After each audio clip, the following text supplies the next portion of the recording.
प्यारे बच्चों, आज हम लोग कक्षा 10 के विषय जीव विज्ञान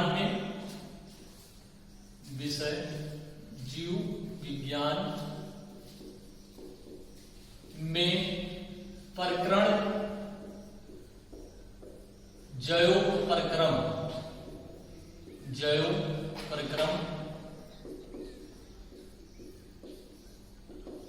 लाइफ प्रोसेस के अंतर्गत सजीव पर चर्चा करेंगे। सजीव कहते किसे?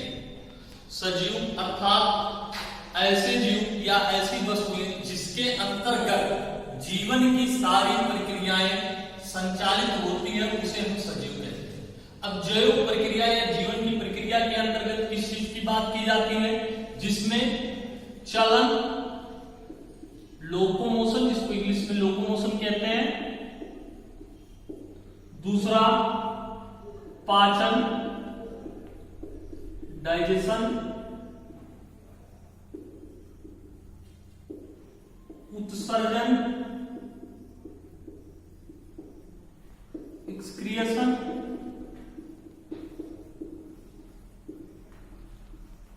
श्वसन, रिस्पायरेशन,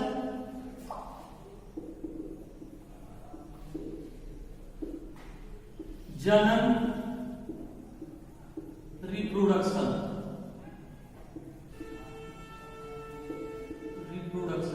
ETC आदि क्रियाएं संचालित होती है, उसे हम सजीव कहते हैं। अर्थात सजीव हम उनको कहते हैं जो चल सके, भोजन कर सके और उनमें जो भोजन के पाचन के पश्चात जो अवशिष्ट पदार्थ बने उसका उत्सर्जन हो सके, श्वसन करे और जनन करे। जनन, अब इनमें से इन सारी प्रक्रियाओं को जिस जीव के अंतर्गत पाया जाएगा उसको हम सजीव की श्रेणी में रखते हैं, जिसमें से हमारा फर्स्ट टॉपिक होगा पाचन। आज हम लोग बात करेंगे डाइजेशन। डाइजेशन क्या है? पाचन। तो सबसे पहले डाइजेशन की डिफिनीशन जो है वो ये है कि भोजन से जो भी जटिल पदार्थ बनता है उसको पाचन क्रियाओं द्वारा उसको हम छोटे छोटे पदार्थों में तोड़ करके पोषक तत्वों को प्राप्त करने की प्रक्रिया को पाचन कहते हैं। अब पाचन एक जटिल प्रक्रिया है, इसमें अंतर्गत विभिन्न सारे अंग भाग लेते हैं जिसे हम डाइजेस्टिव सिस्टम कहते हैं अर्थात पाचन तंत्र कहते हैं। अब पाचन तंत्र के द्वारा पाचन क्रिया कंप्लीट होती है।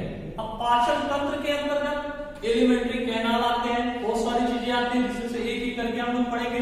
तो पाचन तंत्र के अंतर्गत सबसे पहले हम बात करते हैं माउथ की। पाचन तंत्र में माउथ आता है, दूसरा फेर्नेक्स आता है,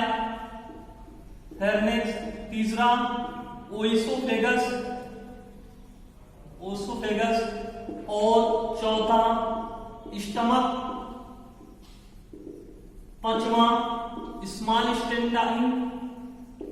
इंटेस्टाइन और लार्ज इंटेस्टाइन। उसके बाद में रेक्टम, पुनः एनस। यानी कि ये different types of part combined together and form alimentary canal और digestive system. In other language Hindi, mouth is also known as मुंह एंड फेर्निक्स गर्सनी एंड ओसोफेगस ग्रासनली, देन स्टमक आमाशय, further small intestine is also known as छोटी आंत and large intestine is known as बड़ी आंत, मलाशय, then गुदा। ये सारी चीजें मिलकर के हमारे डाइजेस्टिव सिस्टम का निर्माण करती हैं। प्रत्येक पार्ट का अपना एक अलग अलग काम होता है, ये सभी मिलकर के सुचारू रूप से डाइजेशन को कंप्लीट करते हैं। अब हम लोग सबसे पहले माउथ के बारे में पढ़ेंगे। माउथ क्या होता है? तो माउथ के अंतर्गत, माउथ जो है इसके अंतर्गत मुख्यतः दो चीजें आती हैं। पहला तो हमारा टंग आता है जिसको हम लोग जीभ कहते हैं, और दूसरा जो होता है टीथ। दोनों का अपना बहुत महत्वपूर्ण कार्य है। टीथ या दांत, ये दोनों जो है भोजन के पाचन के प्रारंभिक स्टेज में ये दोनों भाग लेते हैं। जब हम भोजन ग्रहण करते हैं, सबसे पहले तो मुंह होता क्या है, मुंह की भी परिभाषा जानेंगे। माउथ किसे कहते हैं? अगर कोई मान लीजिए पूछता है आप लोगों से माउथ क्या है, तो माउथ की डिफिनेशन आप क्या बताएंगे? तो माउथ की डिफिनेशन होती है दो ओंठों से घिरी हुई आकृति को माउथ या मुंह कहते हैं। दो ओंठों से घिरी हुई आकृति को माउथ या मुंह कहते हैं। अब इस मुंह के अंतर्गत हमारा क्या आता है? टंग और टीथ आता है, जिसमें सबसे पहले जैसे आप माउथ खोलेंगे आपका टीथ दिखाई देगा, देन टंग आएगा। तो हम सबसे पहले किसके विषय में पढ़ेंगे? टीथ के विषय में पढ़ेंगे। टीथ क्या? तो टीथ, मनुष्य के टीथ जो है वो जटिल प्रक्रियाएं हैं। इसके अंतर्गत अगर टीथ की बात की जाए तो मनुष्य जो होता है वो गर्ददंती होता है। गर्ददंती अर्थात इसके दांत जो है वो गड्ढों में फंसे हुए होते हैं, इसको गर्ददंती कहते हैं। दूसरी बात दीवारदंती, दीवारदंती अर्थात मनुष्य के जीवन काल में उसके दांत दो बार उगेंगे। पहली बार जो दांत आता है उसको हम लोग मिल्क टीथ कहते हैं। मिल्क टीथ या क्षीर दांत इसको कहते हैं, या दूध दांत, गांव में इसको दूध की दांत भी कहा जाता है। दूसरा जो होता है हमारा परमानेंट टीथ या अस्थाई दांत, इसको अस्थाई दांत कहते हैं। तो जो मिल्क टीथ होता है ये इसकी संख्या 20 होती है, और जो परमानेंट टीथ होते हैं इसकी संख्या 32 होता है। अगर हम अपर जा और लोअर जा की बात करें, जो हमारे दांत है ये ऊपरी जबड़े और निचली जबड़े में गड्ढों में स्थित होते हैं, जिसको हम क्रमशः इंग्लिश में अपर जा और लोअर जा के नाम से जानते हैं। तो अपर जा और लोअर जा में ये स्थित होते हैं, दीवारदंती होती है। तीसरा जो मनुष्य के दांत की विशेषताएं है वो होता है हेट्रोडोंट या विषमदंती। हेट्रोडोंट या इसको हम कहते हैं विषमदंती। अब विषमदंती का मतलब क्या तात्पर्य है? विषम का मतलब डिफरेंट, यानी कि मनुष्य के जो दांत होंगे वो डिफरेंट टाइप के होंगे, नॉट सिमिलर। वो सेम टाइप के होंगे, अलग अलग प्रकार के दांत होंगे, जिसको हम क्या कहेंगे? हेट्रोडोंट या विषमदंती। अब ये विषमदंती है अर्थात विभिन्न प्रकार के दांत हैं। तो ये दांत मुख्यतः 4 प्रकार के होते हैं। इनकी अगर दांतों की बात की जाए तो ये दांत मुख्यतः 4 प्रकार के होते हैं, जिसको हम लोग हिंदी में कृतंक, दूसरा रदनक। अब आप लोग बच्चे बड़े हो रहे हैं, जहां तक आप लोग इंग्लिश पे ही विशेष ध्यान दें, क्योंकि आगे चल के हिंदी जो है वो साइंस में नेग्लेक्ट होता जाता है, इसलिए आप लोग इंग्लिश पे विशेष ध्यान दें। चलिए हिंदी में हम बता दे रहे हैं, कृतंक, रदनक, अग्रचर्णवक और जो है चर्णवक, ये 4 दांत हैं। देखिए इनका नाम अगर आप हिंदी में याद रखेंगे कितने जटिल लग रहे हैं, ये थोड़ा सा जटिल भी है, लेकिन अगर आप इसको इंग्लिश में पढ़ेंगे वो आसानी से आप याद कर सकते हैं, इंग्लिश में कोई दिक्कत नहीं है। जिसको हम इंसिजर कहते हैं, और दूसरा जो हमारा है कैनाइन इसको कहते हैं। फिर आपका आएगा प्रीमोलर, प्रीमोलर के बाद आपका आएगा मोलर। ये 4 प्रकार के दांत होंगे। अब अगर इनको ये 60 में हमको याद करना तो क्या करते हैं, सबका एक लेटर आगे से ले लेते हैं। आगे से लेंगे तो आपको खाली 4 लेटर याद करना होगा, ICPM। अगर आपको ICPM याद है तो दांत के सारे कैटेगरीज याद है। आएगा तो इंसिजर, इंसिजर में छाप कर कृतंक हो जाएगा, हिंदी छोड़िए अंग्रेजी में ही रखिए उसको याद। कैनाइन, कैनाइन सी से होता है, अब कैनाइन हो जाएगा, प्रीमोलर P से हो जाएगा और मोलर M से हो जाएगा। मतलब अगर आपको ICPM पता है तो इसका मतलब आप इंसिजर, कैनाइन, प्रीमोलर और मोलर जान सकते हैं। ठीक है, अब हम लोग बात करते हैं कि दांत अलग अलग प्रकार के तो है, फिर इनका अलग अलग कार्य क्या है। तो जहां तक बात हम इंसिजर की करें तो इंसिजर क्या करता है, किसी वस्तु को काटने और उतरने का काम करता है। इंसिजर का अगर जेनेटिक भाषा देखें तो हिंदी में देखें तो कैंची, इसका मतलब तो कैंची का काम होता है काटना उतरना। तो ये काटने और उतरने का काम करता है कौन? इंसिजर। अब मान लीजिए दूसरा हमारा जो है वो है कैनाइन। कैनाइन का मतलब चीरने फाड़ने का काम करता है, ये किसी चीज को चीरने फाड़ने का काम करता है। तीसरा होता है प्रीमोलर और चौथा होता है मोलर। अब मान लीजिए अगर आपसे कोई पूछे कि इतने प्रकार के दांतों की क्या हो सकता है, तो हम लोग जानते हैं मनुष्य जो है, जीवन जो है वो ओमनिवोरस है। वो किसी एक प्रकार की अस्थायी भोजन नहीं करता है, वो डिफरेंट टाइप के फूड करता है। कुछ लोग होते हैं जो शाकाहारी चीजों से भोजन लेते हैं, मांसाहारी से लेते हैं। तो मनुष्य को डिफरेंट टाइप के भोजन करने के लिए उसके पास डिफरेंट टाइप के टीथ भी होते हैं। जैसे मान लीजिए कोई काटने उतरने वाला भोजन है तो वो इंसिजर दांतों का प्रयोग करता है। अगर मान लीजिए चीरने फाड़ने वाला भोजन है तो कैनाइन का प्रयोग करेगा, और ये प्रीमोलर मोलर तो दोनों में काम करते हैं। अब मान लीजिए आपको अमरूद खाना है तो आप कैनाइन दांत से नहीं खा सकते हैं, किसको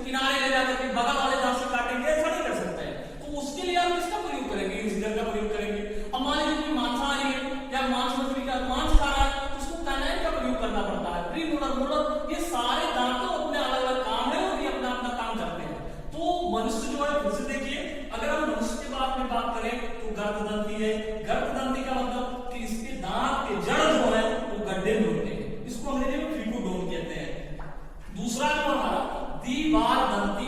द्विबारदंती का मतलब मनुष्य के पूरे जीवन काल में दांत 2 बार उगेगा। पहले वाले दांत को हम लोग मिल्क टीथ या दुग्ध दांत कहते हैं, जिसकी संख्या 20 होती है। दूसरी बात जो द्विबारदंती, इसको हम लोग परमानेंट टीथ या अस्थायी दांत कहते हैं, इसकी संख्या 32 होती है। अब हम टाइप्स हेटेरोडोंट की बात करते हैं। जब भी हेटेरोडोंट आए तो इसका मतलब कि वो दांतों के विभिन्न प्रकार के बारे में बताया गया है।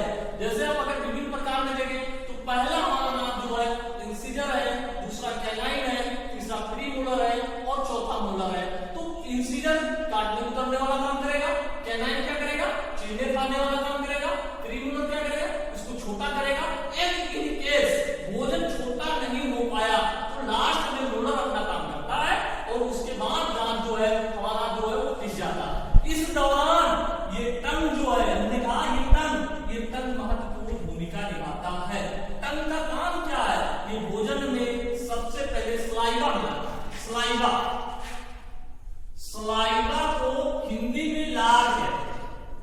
अब सलाइवा ये क्या करता है, भोजन जब इसमें गया तो जीभ ने उसमें क्या किया, लार मिलाया तो लार ये सलाइवा मिलाने के बाद भोजन जो है यदि दांत में फंस जाता है तो वहां भी हमारा टंग काम करता है। हम जीभ की सहायता से भोजन को निकाल लेते हैं।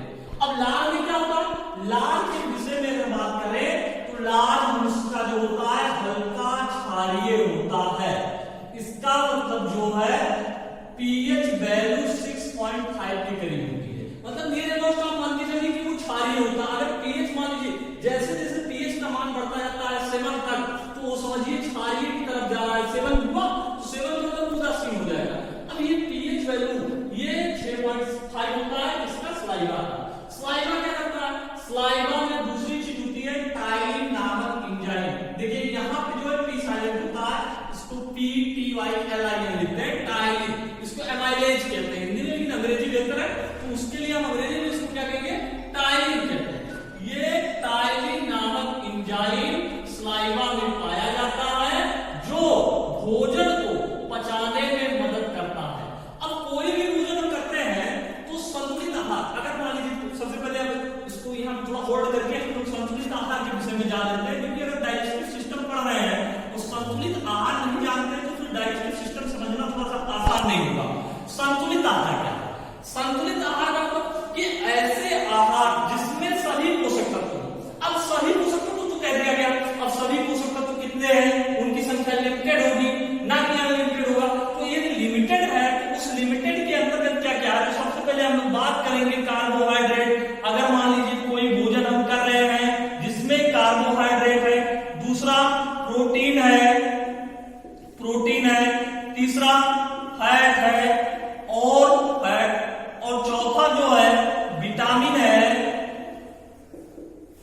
कार्बोहाइड्रेट, प्रोटीन, विटामिन, फिर उसके बाद मिनरल्स है, फिर जल।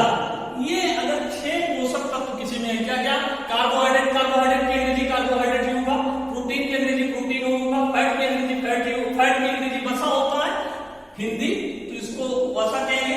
और विटामिन तो सेम वही है, मिनरल्स की हिंदी होती है खनिज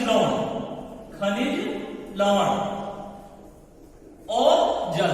अब ये 6 पोषक तत्व जिसमें होते हैं उसको हम लोग क्या कहते हैं, संतुलित आहार। तो संतुलित आहार यदि है तो मान लीजिए हमने भोजन किया तो हमारे मुंह में क्या क्या गया होगा, भोजन जाने के बाद पाचन शुरू होगा। तो पाचन की प्रक्रिया में जो टाइलिन नामक एंजाइम है वो कार्बोहाइड्रेट को पचाना शुरू कर देता है।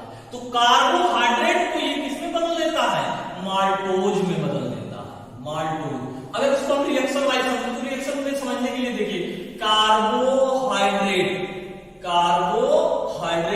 और गिट्स ऊपर लिखेंगे टाइलिन।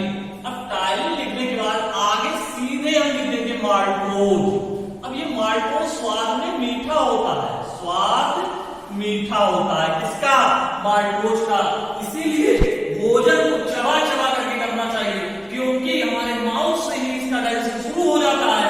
यदि आप भोजन निकल जाएंगे तो जो हिस्सा मुंह में पचना था वो मुंह में नहीं पचेगा, अंदर जाएगा। और यदि अंदर जाएगा तो हर भोजन का स्थान, हर पोषक तत्व का स्थान निर्धारित है, तो उसको यहीं पे पचना है। बाद आप पेट की समस्या से भी परेशान हो सकते हैं, मतलब डिजीज हो सकता है आपको। तो कार्बोहाइड्रेट मुंह में पचता है, टायलिन इसको माल्टोज में बदल देता है। आपने अनुभव किया होगा, जब कभी आप रोटी खाते हैं, ज्यादा समय तक रोटी खाते हैं, तो धीरे धीरे स्वाद में ज्यादा समय तक उसको पूछते हैं तो स्वाद में मीठा लगने लगता है। तो जिस समय इस चीज का अनुभव आपको होने लगे कि हाँ हमको मीठा लगा, तो समझ जाइए आपका रोटी वाला कार्बोहाइड्रेट किसमें बदल गया, माल्टोज में बदल गया। अब अगला प्रोसीजर क्या है, दांत और जीभ ये दोनों जब अपना काम कर लेते हैं तब भोजन को नीचे की तरफ भेजा जाता है। अब नीचे कहा जाएगा, हमने देखिए माउथ, तो माउथ के विषय में आपको बता दिया। अब उसके बाद दूसरी चीज आएगी फर्निक्स। अब फर्निक्स कुछ नहीं है, एक प्रकार का पाइप है जहां पे भोजन को क्या करना, थोड़ा सा नीचे सरकाया जाएगा और वो घर्षणी से निगर्षणी तक आ जाएगा, फर्निक्स में पहुंचेगा और फर्निक्स से सीधे कहां पहुंच जाएगा, ओसोफेगस में पहुंच जाएगा। जैसे मैं अगर एक रफली फिगर बनाऊं तो उसमें अगर आपसे बात किया जाए रफली फिगर में, तो इस तरीके से आप देख सकते हैं जैसे ये। अब यहाँ पे देखिए कुछ खास चीजें हैं, ये आप ये वाला पोर्शन देख रहे हैं, इसके ऊपर ये पोर्शन जो है, जगह इसको थोड़ा कम पड़ गया था, लिखने में दिक्कत है। अब ये देखिए ऊपर वाला पोर्शन जो है हमारा ओसोफेगस, तो इसको हम ओसोफेगस कहते हैं, यानी इसके ऊपर घर्षणी था। अब घर्षणी के बाद भोजन कहाँ आया, ओसोफेगस में आया। ये हमारा ओसोफेगस है, ओसोफेगस है। भोजन यहाँ भी कुछ नहीं होना है, खाली एक माध्यम है जिसके वजह से भोजन कहाँ पहुंचेगा, स्टमक में पहुंचेगा। ये जो आप जे शेप का देते हैं ना, तो अगर मान लीजिए हम जे बनाए तो हमारा जे ऐसा बनता है। अब इसको देखिए ऐसे हुआ ना, तो इसको अंग्रेजी में मान लिया जाता है कि कैपिटल जे की जैसा है तो नहीं वास्तव में, लेकिन ये माना जाता है हाँ ये कैपिटल जे के जैसा है। अब इस स्ट्रक्चर को देखिए, यहाँ पे एक वाल्व लगा होता है इस तरीके का और एक वाल्व यहाँ लगा होता है। अब ये पोर्शन जो है हमारा पूरा स्टमक। अब स्टमक में तीन पार्ट, यहाँ वाला पार्ट, ये जो ऊपर वाला पार्ट है, इसको हम कार्डियक कहते हैं। इस वाले भाग को क्या कहेंगे, कार्डियक। क्यों कार्डियक कहते हैं, क्योंकि ये हमारे हार्ट के पास होता है और हार्ट को साइंस के लैंग्वेज में कार्डियक कहा जाता है, इसलिए इस पार्ट को हम क्या कहते हैं, कार्डियक कहते हैं। और ये वाला पार्ट जो है, इधर वाला पार्ट, ये पाइलोरिक पार्ट, पाइलोरिक पार्ट। और जब इधर आप नीचे आएंगे, ये कार्डियक पार्ट हो गया, ये पाइलोरिक पार्ट हो गया, ये फंडिक पार्ट, फंडिक पार्ट। तीन पार्ट है, यानी जैसे देखिए हमारे आमाशय में